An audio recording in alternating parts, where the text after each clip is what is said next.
ทุกคนจะแชร์นำกันเด้อทุกคนตำขนมจีนใส่ตีนไก่ทุกคนสิบแซ่บทุกคนสิบแซ่บนำกันทุกคนเฮ็ดเองทุกคนสิบแซ่บทุกคนทอดเนื้อทุกคนแดดเดียวทุกคนสิบแซ่บนำกันเฮ็ดแชร์นำกันทุกคนมาเด้อทุกคนสิบแซ่บนำกันเด้อแชร์นำกันทุกคนมาเด้อทุกคนสิบแซ่บนำกันเด้อทุกคนสิบแซ่บหลายทุกคนสิบแซ่บทุกคนทอดเนื้อแดดเดียวทุกคนสิบแซ่บนำกันทุกคนเฮ็ดเองทุกคนมื้อนี้เนื้อก็เฮ็ดเองทุกคนตำขนมจีนใส่ตีนไก่แซ่บๆทุกคนตำขนมจีนกำลังตำทุกคนหอมๆทุกคนหอมปลาร้าทุกคนแซ่บๆนำกันกำลังตำทุกคนตำขนมจีนทุกคนมันแซ่บๆทุกคนชิมแซ่บๆนำกันทุกคนใส่ตีนไก่ทุกคนตำขนมจีนใส่ตีนไก่แซ่บๆนำกันเด้อทุกคนปลานิดเสร็จปลานิดหนึ่งทุกคน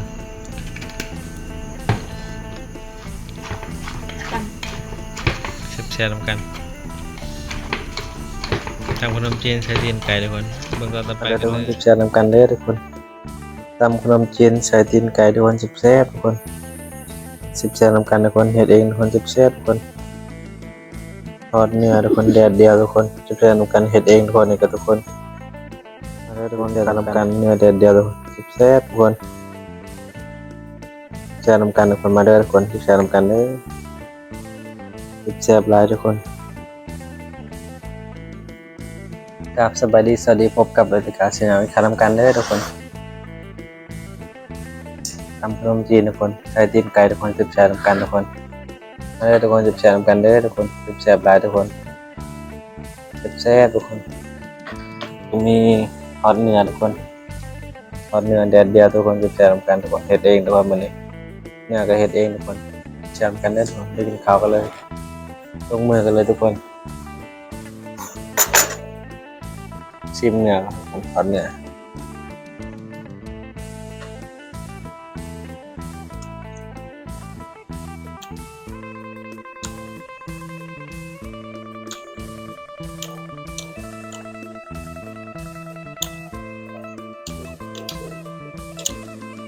ตำขนมจีนคนแซ่บๆจะดินไก่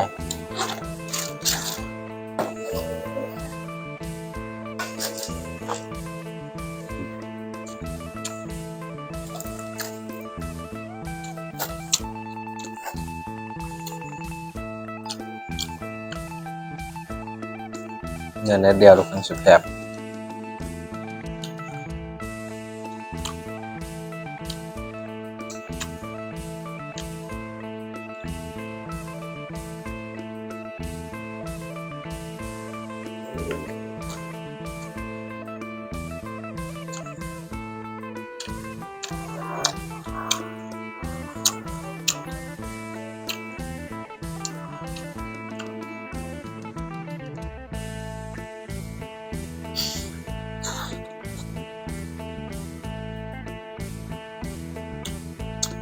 เนื้อเดียวทุกคน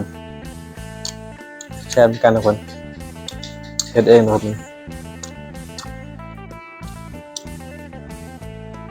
นอนวะ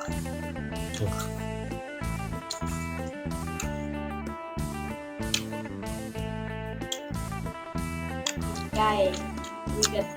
ทอดเนื้อเบิกตัวต่อไปกันเลยมาแล้วทุกคนจะแชร์กันทุกคนทำขนมจีนใส่ตีนไก่ทุกคนทอดเนื้อแดดเดียวทุกคนจะแชร์กันเลยเนื้อเด็ดเดียวเฮ็ดเองทุกคนจะแซ่บทุกคน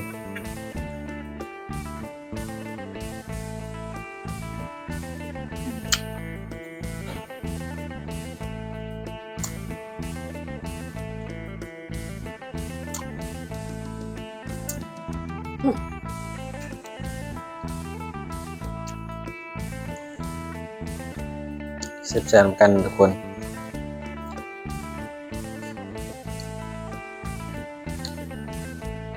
ตีนไก่ทุกคน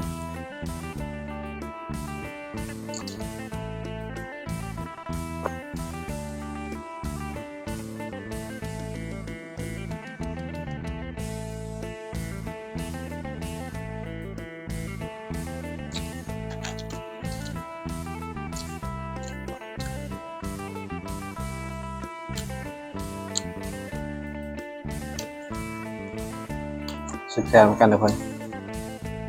อืม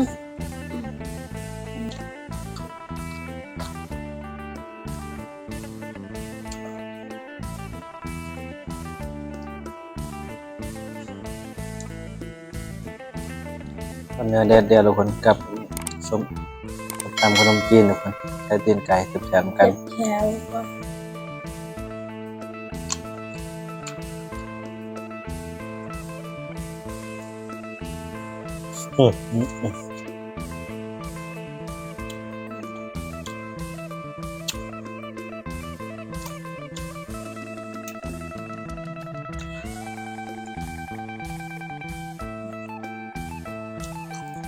ตั้งแห้งใส่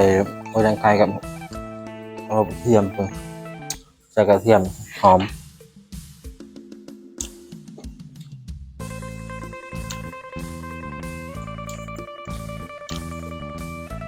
ตัวไปกินเนี่ย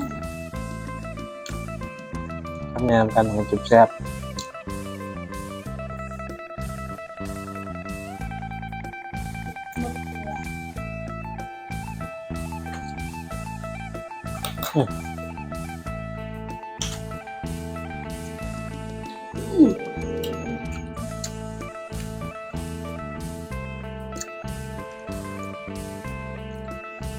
จุดแซ่บกันเด้อทุกคนก็ได้เบิ่งก็ฝากกดไลค์กดแชร์กด Subscribe ให้เป็นกำลังใจคลิปต่อไปเด้อทุกคนกินข้าวนำกันทุกคนตำขนมจีนใส่ตีนไก่ทุกคนก็มีทอดเนื้อเด็ดเดียวทุกคนเฮ็ดเองทุกคนจุดแซ่บตักแห้งใส่หัวจังไข่หัวกระเทียมทุกคนหอมเฮ็ดเองทุกคนตักแห้งไว้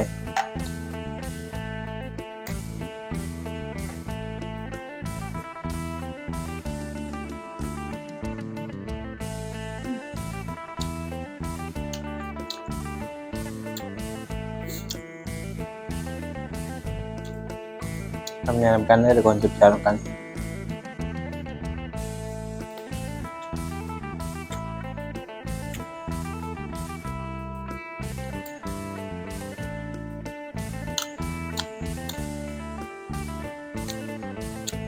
เล่นไกลทุกคน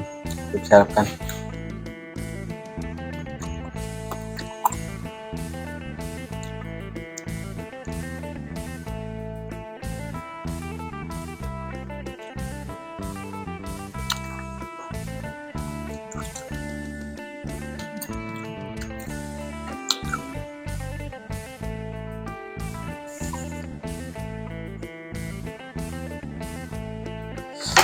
เสียบแสบกันได้ทุกคน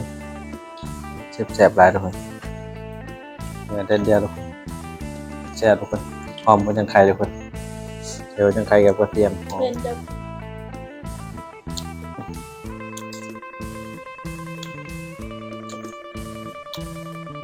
ตีนไก่ทุกคน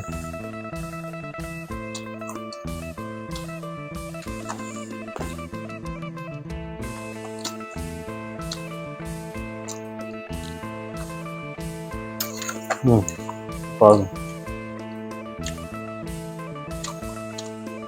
ตีนไก่ทุกคน เรียกหมด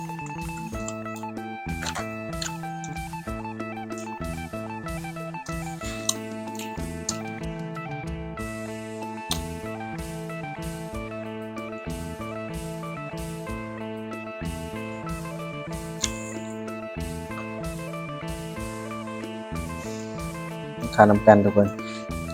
ทำขนมจีนใส่ตีนไก่ทุกคนแล้วมีทอดเนื้อเด็ดเดียวทุกคนเด็ดเองทุกคนมาแซ่บๆนำกันทุกคน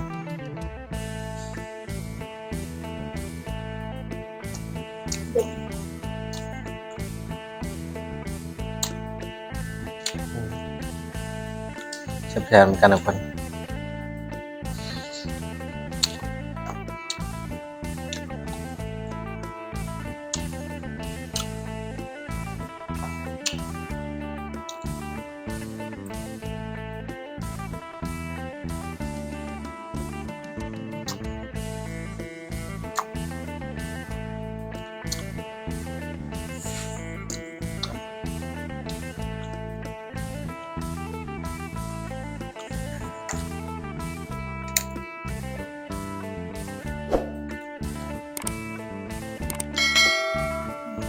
แชร์นำกันได้ทุกคน